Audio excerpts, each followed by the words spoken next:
Breaking news is Brett McLean is leaving the Iowa Wild to join the staff of Adam Foote at the Vancouver Canucks. On today's episode of Locked On Wild, we'll tell you why Bill Guerin's new hire may be his most important move of the offseason. Hey, this is Matt Boldy, and you're listening to Locked On Wild. You're Locked On Wild, your daily podcast on the Minnesota Wild. Part of the Locked On Podcast Network, your team every day. What's happening, everybody? Welcome into another episode of Locked On Wild, your daily Minnesota Wild podcast, part of the Locked On Podcast Network. We are your team each and every day, and we thank you for making Locked On Wild your first listen each and every day. Make sure you subscribe on YouTube and your favorite podcast platform so you don't miss out on any new episodes throughout the week. On today's episode of Locked On Wild, we will talk about Brett McLean leaving the organization to head to Vancouver to join the staff of Adam Foote, newly minted head coach of the Vancouver Canucks. We will talk about what the Wild should do as far as a new head coach goes, and a couple of names to keep an eye on and why they should be in consideration for the Minnesota Wild. My name is Seth Toupal, host of Locked On Wild, and some surprise news out of Vancouver today, as it was announced that the new coaching staff for Adam Foote in Vancouver has been announced. It includes Kevin Dean, Scott Young, and Brett McLean of the Iowa Wild. And this comes after, at the end of the season presser, Bill Guerin being asked point blank what is going to happen with Iowa, and saying that Brett McLean was not going anywhere. He did note that McLean made he had some rough points as a rookie head coach, but that he wasn't going to move on from Brett McLean. He was going to give him the opportunity to grow with the team as a first-time coach. And now today, McLean heads for greener pastures. Well, NHL pastures as assistant coach with the Vancouver Canucks.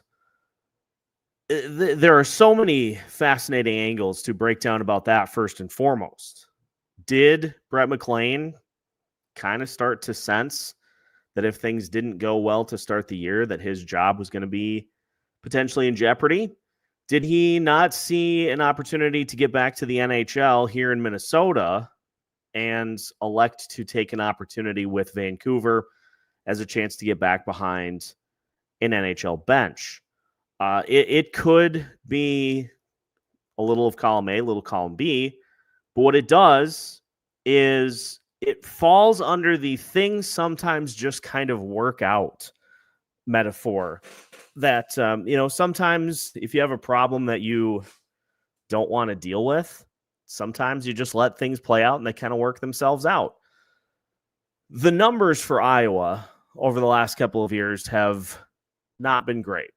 Let's start with 2023-2024, which was McLean's first season as head coach of the Iowa Wild.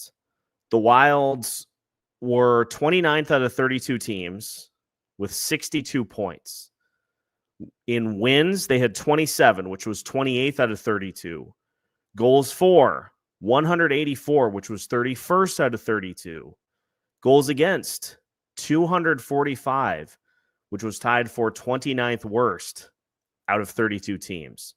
Power play, 17.2%. That was 27th out of 32 teams. Penalty kill, 74.4%, 32nd out of 32 teams. So you were 27th or worse in every major statistical category in his first season. This past year, 62 points once again, which was 30th out of 32 teams. Wins, 27, which was 30th out of 32 teams. Goals for, 201.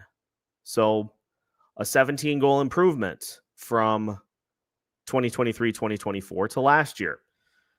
But it's still ranked 28th out of 32 teams. Goals against, 251. 31st out of 32 teams. Power play, 13.8%, which was 32nd out of 32 teams. Penalty kill, 73%, which was 32nd out of 32 teams. So the numbers actually got worse. The numbers actually got worse in year 2 under Brett McLean than they did in year 1. And just looking at the numbers, 27, 37, and 8 both seasons.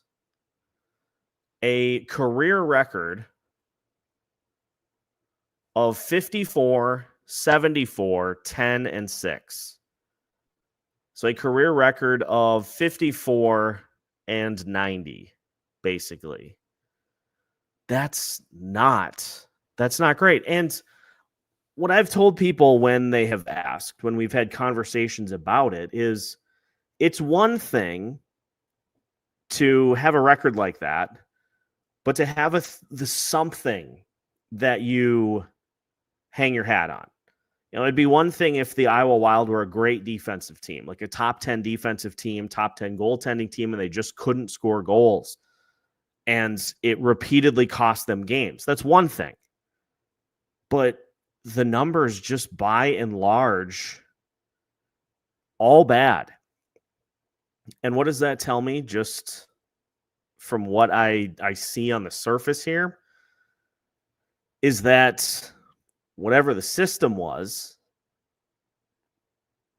not working down in Iowa. Now, it's a very young roster. They were the 7th youngest roster in the entirety of the AHL this past season. So obviously there are going to be growing pains with young prospects, especially when you have that many at once. The defense is mostly prospects, like mostly young prospects, with the exception of a couple of more veteran players kind of leading the way. And I think you look at even having a player, I'm going to use Dakota Mermis as an example. Longtime AHL guy, was the captain of the team. He was the one that, he led the roster, showed everybody how to do what they needed to do, and here's where you need to be. All of these things. Mermis had been there plenty of times himself. And then when he jumped to the NHL level because of injuries, there are obviously other factors here, but just hear me out on this.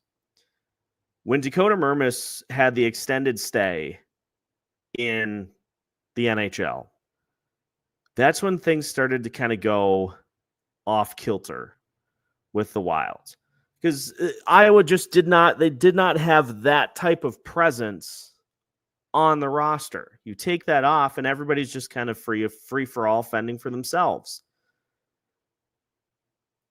And I think with how this team is constructed, the makeup, the ages, the roster, I just feel like a coach that didn't really have any level of experience coaching was not the move to make. And I think we all know essentially why it played out the way that it did was when Dean Evason's staff got the axe.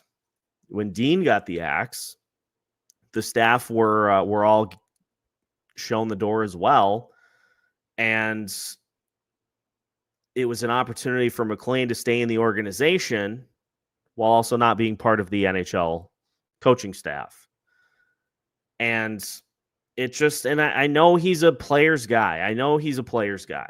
But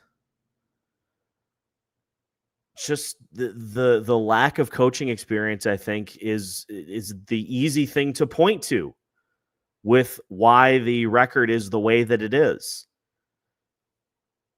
If you have never been a head coach before, it's going to be a struggle to kind of figure out how to do it.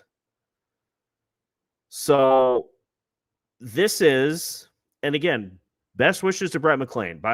From everything that I've heard, he's a fantastic guy. Coach, the players loved him. Best wishes to him with Vancouver. I think he's back in what is more of a suitable role for him as an assistant. And this allows the Minnesota Wild an opportunity to get house in order by coming up with a new head coach. But there are a few things I think need to be non-negotiable for the next coach. And when we come back, we will talk about the specific criteria that I think are going to be very important for Bill Guerin to keep in mind as he's looking for the next head coach of the Iowa Wild. We'll discuss as we continue today's episode of Locked On Wild after this. Today's episode of Locked On Wild is brought to you by Wonderful Pistachios. If you are looking for a snack that's both delicious and nutritious, crack into a great source of protein with Wonderful Pistachios. I was actually eating Wonderful Pistachios, believe it or not, when I found out the news that Brett McLean was joining the Vancouver staff. Honey roasted no shell for those that are looking for a variety to dive into in the wide world of Wonderful Pistachios. Not only do they taste great, but each 1 ounce serving has 6 grams of protein, which is 10% of your daily value. I call them my guilt-free snack because I don't have to be worried about sugars and the bad things that you put in your body when I'm eating a handful or two of Wonderful Pistachios. I can just snack away and know that not only do they taste great, but they're good for you as well. So get snacking and get cracking with the snack that packs a protein punch. Visit wonderfulpistachios.com to learn more. Welcome back to today's episode of Locked On Wild. Once again, we thank you for making Locked On Wild your first listen each and every day. Again, we thank you for making Locked On Wild your daily source for Minnesota Wild news and information. And as Alex always says on our Monday episode, the Wild rarely have a quiet day in the news department. So it's just the gift that keeps on giving here at Locked On Wild. And we appreciate everybody continuing to pound the views as we inch closer and closer to 3,400 subscribers. Seems like every episode now is 1,000 views in the bank. So appreciate everybody's support as we roll through the offseason here. Make sure to join us on Sunday. Perfect timing, by the way. Denny's next live show will be all about the Iowa Wild. Perfect timing with the news coming down the pipe here today. So Sunday at noon, make sure to join us for the latest live show right here on Locked On Wild. And Denny will share his thoughts on Iowa, as well as some names that he would like to see the Wild take a look at for their next head coach. Let's talk checklist for the new head coach of the Iowa Wild. And I'm going to start with a big one. And I know Brett was an assistant in Iowa to start his coaching career, then went to the big club, to their bench, and then was a head coach for 2 seasons. But it's one thing to be a former player that hops onto the bench. You don't have actual coaching experience. And I don't know that coaching experience is 100% like always a big factor. But I think when you're talking about prospects, it's important. And so the first criteria for me is finding someone that has legitimate coaching experience to hop behind the bench. I know one side of the coin to development is to have somebody that can relate to players, and that's what Bill Guerin was going for with Brett McLean, is somebody that can relate to players and understand what they're going through at the AHL level and being kind of on the fringe of getting to the NHL. But when things don't go well, how do you get out of it? What are you doing as a coach to pull players out of prolonged slumps? Or if your team in particular is not performing well, what are you doing to pull the team out of it is my question. And so I feel like the next head coach, coaching experience has to be non-negotiable. I don't know that we can really do this again by having somebody who's a vibes guy. You've got to be able to plug in the X's and O's. And at the AHL level, I know development is first, wins are second, but I feel like you can do both. You can evaluate and develop the team while also finding ways for them to win games. So coaching experience, prior coaching experience is a number one for me. Like it's a non-starter. Number two is the ability to translate results on the ice. That's got to be number two on this list. And what I mean there is, again, the Iowa Wild over the last couple of seasons, there just is nothing you can point to as like, that's our hallmark. That's what we are as a team. It just seems like a bunch of players out there on the ice. So I want whoever the next coach is to be able to say, okay, here's our roster. How are we going to win some games? What are we going to do to put our players in position to succeed?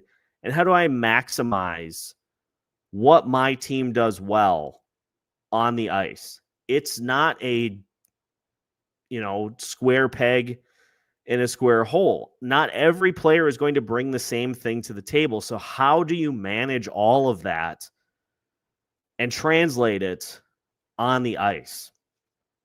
That's a big number two for me. And the third thing, this is not necessarily coaching specific, but this is my ask of the Minnesota Wild. And I know, you have Bill Guerin or Matt Hendricks head down to Iowa to check things out over the course of the weekend. You have the team practice with the big club during training camp. All those things, those are good connecting things between the AHL and the NHL. But I got to see more of a plan for how to get AHL players ready for the NHL. What are you doing to help out your coach and your AHL GM? What are you doing to help them put a plan together of, okay, this is what you guys are doing at the NHL level. This is what we are going to do to get our players ready for the big stage. Synchronicity as far as an organization goes. Just succinct, in unison messaging between the different pieces. Making sure that everything is running as one whole unit as opposed to separate entities is another big piece to this puzzle. I guess the main thing that I'm saying here is I would like the next Iowa Wild head coach to be a coach, to be a coach that knows, like, if you are in the midst of a deep losing streak, what are you doing to pull the team out of it?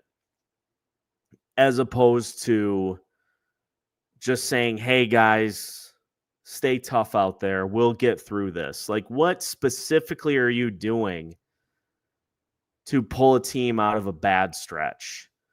And when things are going great, what are you doing to further them along? What are you doing to keep the train humming at full efficiency? And it felt like we haven't seen that over the last couple of years. And I'm going to throw McLean the benefit of the doubt. I'm sure there were things that he tried. It just didn't seem like anything worked over the last couple of seasons. So this is a golden opportunity for the Minnesota Wild to unite AHL and NHL, put somebody down on the AHL team that you can trust, is going to get the job done. And then you don't have to have such lengthy conversations if there's an injury to a player at the NHL level and you're looking at, well, who can we call up to fill a spot? If you have the AHL team doing specific things to get themselves ready for NHL play, then that conversation is much shorter because you have a larger pool of players to be able to pick from. And I'm 100% in favor with using call-up opportunities to reward players who are doing good work at the AHL level. I know that's the reason that Cameron Crotty got the call-up in the couple instances that he did. I'm all in favor of that. And if you have good coaching and players are figuring it out and they're putting good reps together, guess what? Then you as the AHL coach can call Bill Guerin and you can say, we've got like 7 guys that are playing really, really well right now. And if you guys need an injury call up, pick from that list. So a coach. That's as succinct and short and sweet as I can put it. It has to be the top of the list for the Minnesota Wild in their head coaching search. Now, some names.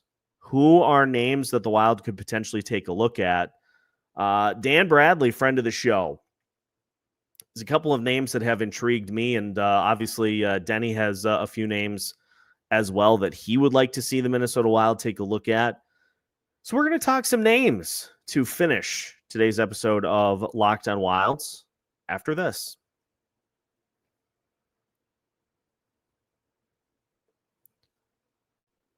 Final segment of today's episode of Locked on Wild. Once again, we thank you for making Locked on Wild your first listen each and every day. Again, make sure to like and subscribe so you don't miss out on any new episodes throughout the week. We have a new team that has been linked to Marco Rossi, and so for tomorrow's episode, we're going to talk about what the Washington Capitals could potentially offer the Minnesota Wild in a potential trade package. So stay tuned for tomorrow's episode. Monday through Friday, you can find the show. We are your team each and every day. Let's finish by talking names. And big shout out to Dan Bradley, formerly of the Pod Snipe and Selly podcast, friend of the show. And he put together a pretty detailed list, and 2 names really intrigued me on his list. And so I want to talk about these guys because, the other thing that is important to this entire coaching situation is putting together a winning culture, establishing a winning culture at the AHL. Like, it's not, I've had people on X that have asked, like, is having a good AHL team conducive to winning? Like, is winning at the AHL level like a must for a team to win at the NHL level? They're not mutually exclusive. Like, many teams that win at the NHL level have bad AHL teams. I think that speaks more to not having a ton of prospects. A la the Vegas Golden Knights, their AHL team's been terrible. Well, they don't have any prospects. Like, they trade a lot of their prospects for win now types of players. So obviously your AHL team's not going to be great. But there's a difference between not being good and being one of the 5 worst teams in the AHL multiple years in a row. That's what I cannot tolerate as host of Locked on Wild. So establishing a winning culture, and the Wild have been fortunate, especially on defense. Like, you put Brock Faber in, as decorated of a college defenseman as he ended up being. Started off as kind of a, just one of the guys, and really blossomed into a decorated player. You've got Zeev Buium, who is one of the most decorated defensemen in collegiate history. So you bring those players into your organization so that they can show some of the guys who didn't win as much how to do it. And that applies for coaching too. John Hines, I've said multiple times here for the everydayers, this is a big year for John Hines and Bill Guerin.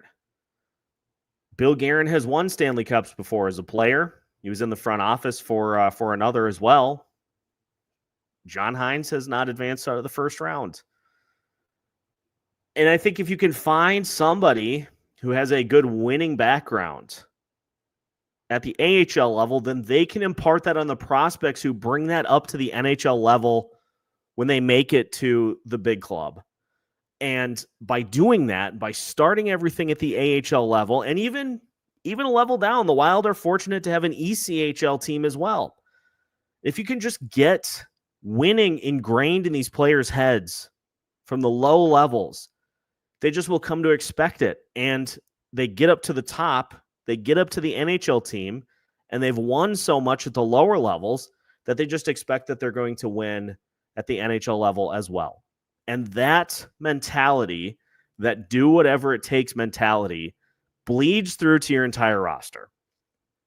So a coach with an established winning pedigree would be very preferable here. Now, Denny has mentioned Don Granato in the past and also Todd Nelson. Either one I would love, but I just have a couple of thoughts in both cases. With Don Granato, and as long as he was a coach, great development guy. Great. He turned a very so-so Buffalo team. He got the most out of a very young Buffalo team. And then the players regressed and he was shown the door in favor of Lindy Ruff. And, well, how has that gone? But I feel like Granato, if he wants to get back into the NHL coaching circles, I feel like for him, his next step is a bench job. Like an assistant coach or something along those lines. If he wants to get back into the coaching circles, he's going to hop on as an assistant coach somewhere. You know, maybe the associate head coach for some team at the NHL level. He's done just he's been coaching. He was a coach for almost 30 years after he was a player for a few. But he's been a coach for almost 30 years. And if he still wants to coach, and he may be to the point now, he may be to the point that he just doesn't want to. But I feel like an NHL assistant job is the way that he gets back in. And for Todd Nelson, who has won multiple times at the AHL, it feels like his next step is an NHL job. Now, why he hasn't gotten one yet, that's a fair question to ask. But I feel like his next step up is an NHL job as opposed to jumping ship for another NHL gig. Like I said, those would be great choices, I think, for the AHL job. But I just don't see those as happening in this situation. Dan Bradley, friend of the show again, Pod Snipe Selly podcast, the former Pod Snipe Selly podcast. Pour one out for the retired Pod Snipe Selly. Dan has a couple of candidates, and here's what he says about them. Nick Bootland. Dan says, he says, I've been banging the drum for Todd Nelson to get an NHL gig after his work with Hershey the past few years. Bootland has been Nelson's right-hand man. He is one of Dan's top choices. So let's talk a little bit about Nick Bootland. He was mostly an AHL player. He played for 15 years in the AHL, the ECHL, the UHL, the IHL. He was with Kalamazoo up until 2008 when his career ended.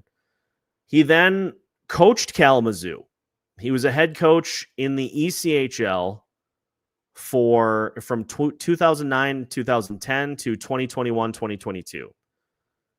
He got to the finals in the ECHL in his third season as head coach.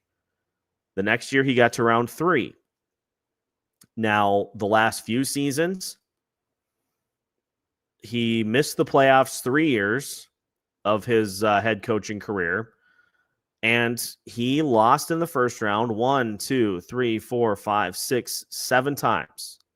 So he's had some failures in the postseason, but he's been an assistant for the Hershey Bears for the last 3 years.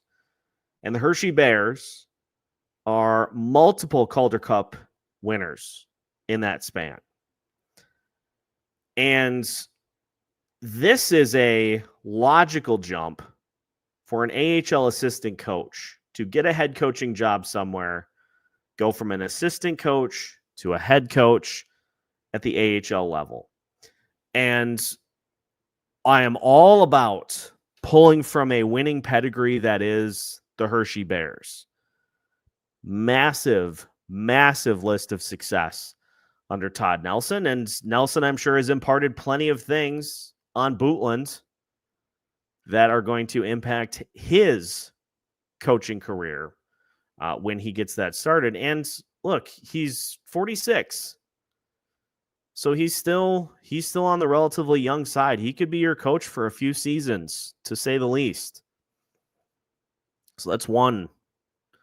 Another, and I know how much some of you are going to roll your eyes at this, but he has Minnesota ties. Stu Bickel. Dan says he has the Minnesota connection. He's been an AHL assistant since 2020 with Springfield and Coachella Valley. His Firebird teams were AHL runners-up the past 2 years, and he had them in the playoffs again this year. Dan says he's lower on his list, but he is a name that would get people in the seats. Again, Coachella Valley Firebirds. Calder Cup runners-up the last 2 seasons. And as an assistant coach for that group, you take on wisdom from the head coach. And he worked with Dan Bylsma. I'm a fan of Dan Bylsma. Seattle did him very dirty by firing him after 1 season, but he was an assistant for Dan Bylsma before Bylsma took the Kraken job. Coaches impart knowledge on their assistants. And if you poach a little bit of that winning culture from especially a team in the AHL that has won as much as either the Hershey Bears or the Coachella Valley Firebirds have, that gets you in the right direction. So those are just 2 names. We mentioned Granato and Nelson as well. So there's 4. I think 2 are probably more likely than the other 2.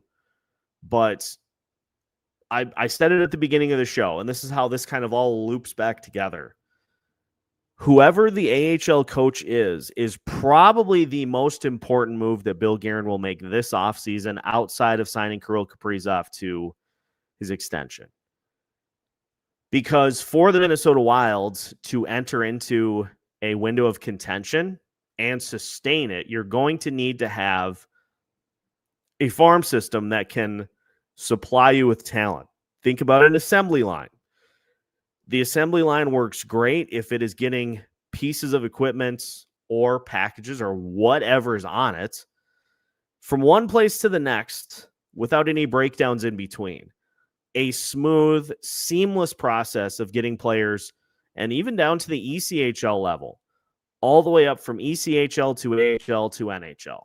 If Bill Guerin can put somebody in position in Iowa that can help streamline that process, that is going to help solidify what the Minnesota Wild are looking to do going forward. So it's a massive decision, and I hope it is treated as such, and I hope the next head coach has actual coaching experience. That's our episode for today. Again, thank you everybody for tuning in to yet another episode of Locked On Wild. Again, make sure to subscribe if you have not already so you don't miss out on any new episodes throughout the week. We've got new episodes for you every Monday through Friday as part of the Locked On Podcast Network.